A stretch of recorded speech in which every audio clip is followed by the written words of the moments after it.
Hello guys, আসসালামু আলাইকুম। তো আজকে আমি রান্না করব খিচুড়ি। তার জন্য ডাল আর চালটা আমি ধুয়ে নিচ্ছি।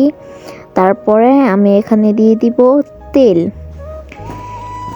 পরিমাণ মতো তেল দিয়ে পেঁয়াজ দিব আর মরিচ দিব।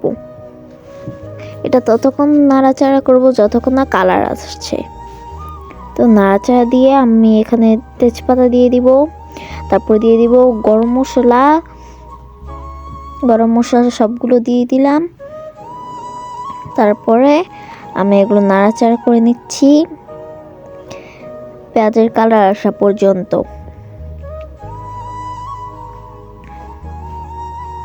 তো এখানে দিয়ে দিব আদার পেস্ট, তারপরে দিয়ে দিব জিরার বাটা দিয়ে দিব, তারপর পানি দিয়ে দিচ্ছি। পেঁয়াজটা পড়ে যায় দেখে একটু পানি দিলাম, কম হয়ে গেছে দেখে আমি আবার দিলাম জিরা বাটা। তারপর সব মশলা দিয়ে দিব, নাড়াচাড়া করে নেব। এই রান্নাটা আমি কালকে বিকালে করেছিলাম ইফতারের জন্য। তো আপনারা আমাকে বেশি বেশি করে লাইক, সাপোর্ট, কমেন্ট করবেন যাতে আমি আরও ভালো করে রান্না করতে পারি এবং আপনাদের উৎসাহ পাই। পুরো রান্নাটা দেখে কমেন্টসে বলে যাবেন আমার রান্নাটা কেমন হয়েছে।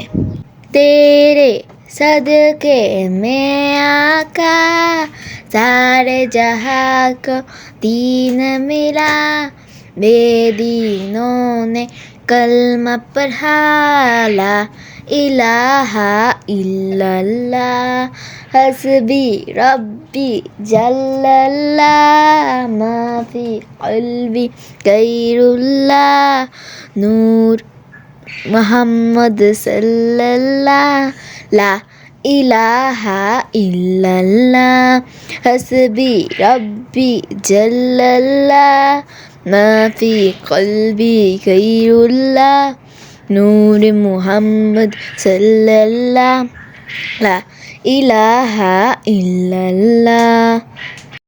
চাল ডালগুলো ভালো করে আমি মশলার সাথে মিশিয়ে নিলাম। তারপর একটু পানি দিয়ে দিব, এটা কিন্তু ফুটানো পানি। তারপরে আমি নাড়াচাড়া করব, তারপরে আমি ভালো করে নাড়াচাড়া করে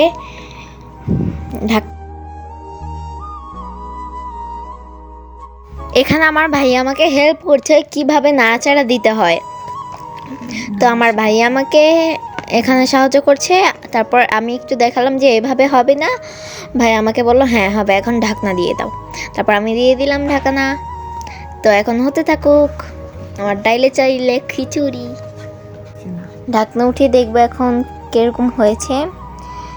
আসলে দেখতে তো অনেক মজা লাগছে, কিন্তু এখন তো খেতে পারবো না, ইফতারের সময় খাবো আমি এটা। তো এখন নাড়াচাড়া দিচ্ছি। আসসালামু আলাইকুম। মাশাআল্লাহ অনেক মজা হয়েছে, আমার আম্মু খেয়ে বলছে অনেক মজা হয়েছে।